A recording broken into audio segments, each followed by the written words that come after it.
Democrats in Congress, including Senator Elizabeth Warren and Congresswoman Ayanna Pressley, are reiterating their support for student loan relief, despite what looks like a looming setback in the Supreme Court. The lawmakers sent a letter to President Biden reiterating their support for his plan to forgive up to $20,000 in federal loans for each borrower earning less than $125,000 a year, which they write will help so many borrowers as they continue to recover from the financial distress of the pandemic. That's one of several arguments Warren and Pressley have been making since the first challenges to Biden's debt relief order came rolling in. The president's plan to cancel student debt will make a huge difference for tens of millions of Americans in their day-to-day lives. The court knows President Biden has the legal authority to cancel student debt. And they have a clear and simple choice here. Uphold the law, and we can call it a day. But the conservative majority on the court, which recently heard arguments in legal challenge to Biden's plan, didn't seem to think it was quite so simple. While they decide the Biden administration's pandemic-era pause on student loans will continue, at least for now, private lending company SoFi just filed a lawsuit against the Department of Education seeking to throw out that loan relief measure, too. So what happens if Democratic efforts fail for the millions of borrowers looking for debt forgiveness and the politicians that promised it to them? Joining me to discuss are Massachusetts Nursing Association President Katie Murphy and Travis Johnston, a professor of political science at UMass Boston. Thank you both for being here. Travis, is it a foregone conclusion at this point that the court is going to toss out the president's plan?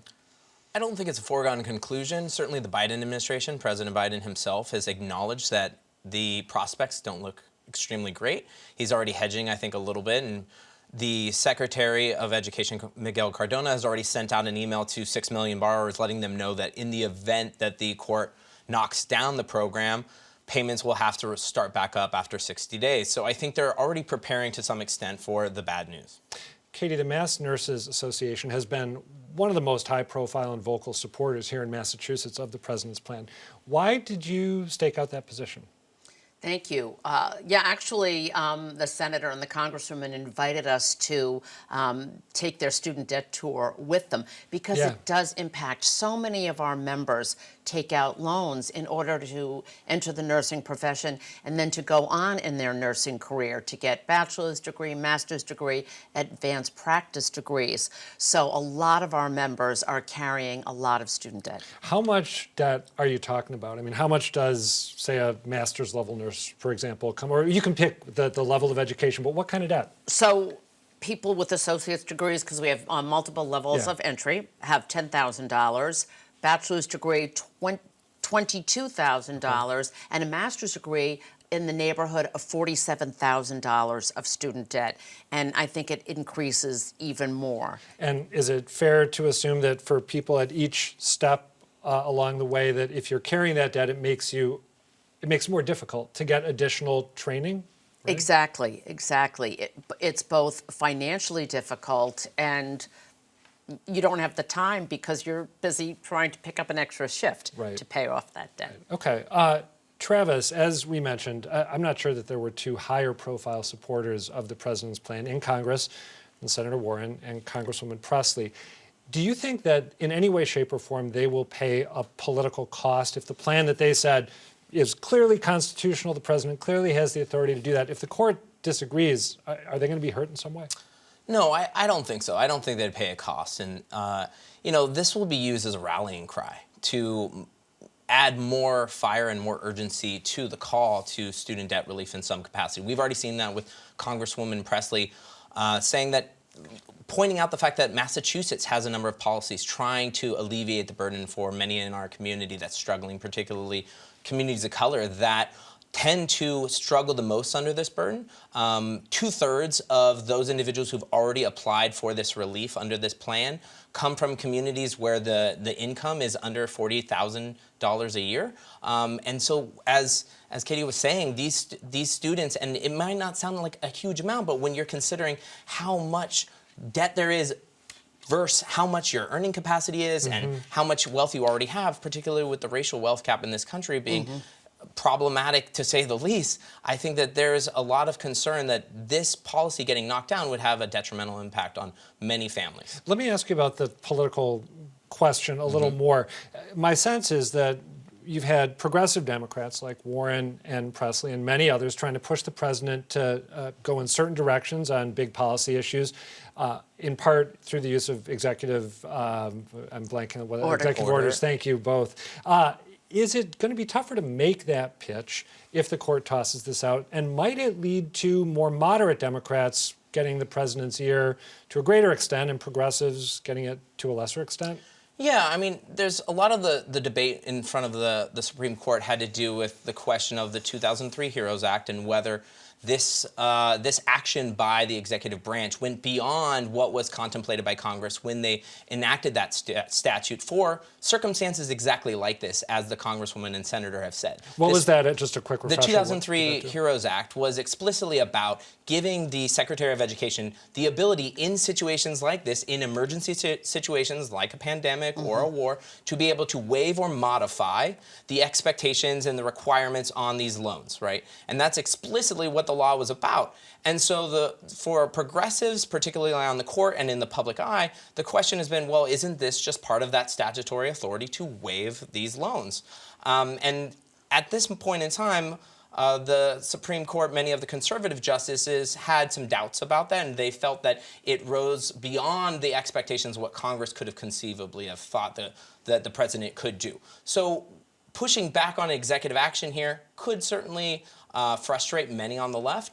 And that opens the door to, well, do we organize, do we mobilize from their perspective in Congress? The Higher Education Act. Can we change it? Can we give the Secretary more power in this space? Though I will say the Higher Education Act does have provisions in it that gives the Secretary of Education the ability to modify loans as well, but it goes through a more laborious procedural process. Of course, mobilization in Congress is more difficult now than it would have been a year or two ago, absolutely. Right? Katie, did your members think with unanimity about this issue as the MNA got behind student debt relief, or was there any internal dissent? I'm not asking you to violate private conversations, but I'm curious. One of the arguments that you heard frequently against student debt relief is, hey, whoever I happen to be, I incurred student loan debt. I worked really hard to pay it off, and people who are grappling with it right now should do the same. Did you hear that from any of your members? You know what? I think we heard a couple of people raise that question, but not with a great deal of vehemence, because remember, as a labor union, as a professional association, but also as a labor union, we are always seeking opportunities to increase and enhance everybody's opportunities, in the professional sphere. So, we looked at this as part of our mission.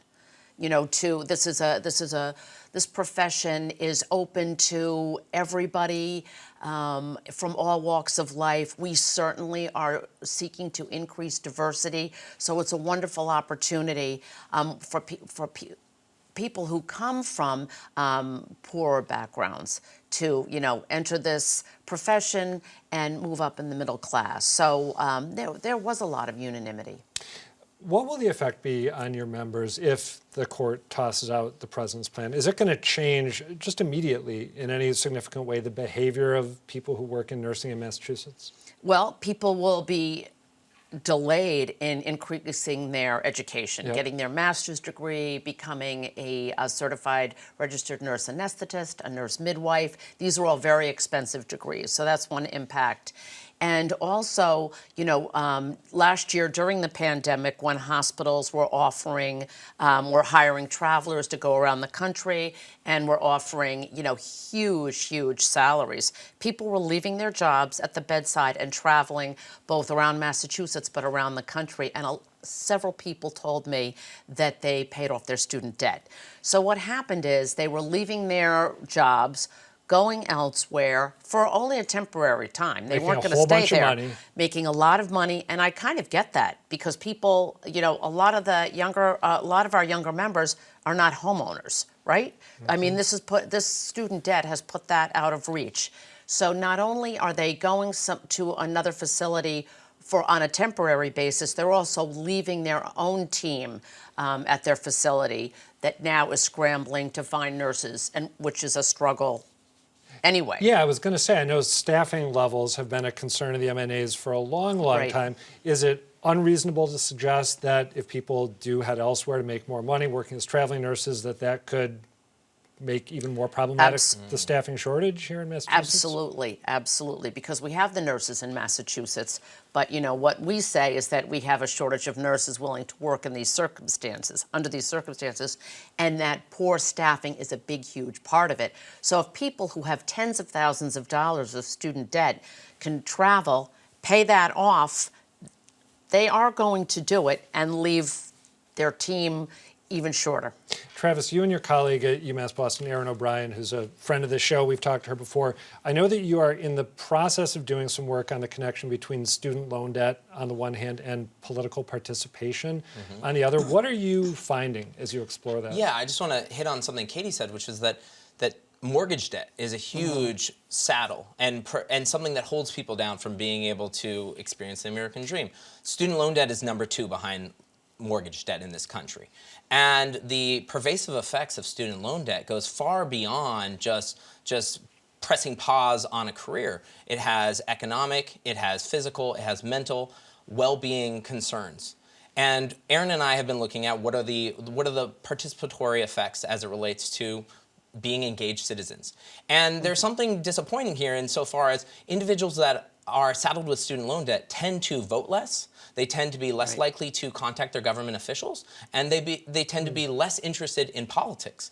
And so there's something distressing here that if these individuals are disconnecting from the political system, they're less likely to agitate for reform. And so I think there is a challenge as we think about if the court knocks this down, do these individuals continue to say the government is not representing me and they're not interested in my well-being?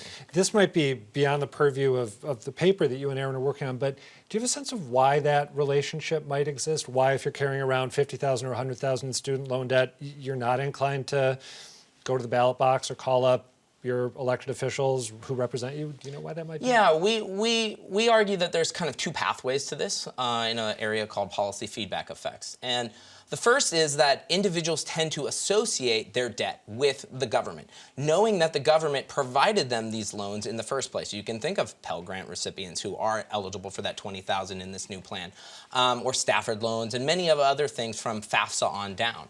Versus another pathway, which is just the material costs of carrying this debt around you on your back. And so we look explicitly at individuals without a degree who have debt, and individuals who did not even pursue a degree who don't have debt. So in particular, and this is something that's being missed in much of this debate, and the Chief Justice, when he was talking in the High Court about the idea of an individual who goes to college and comes out with a degree and who can pay off their loans versus an individual who starts a lawn business, right?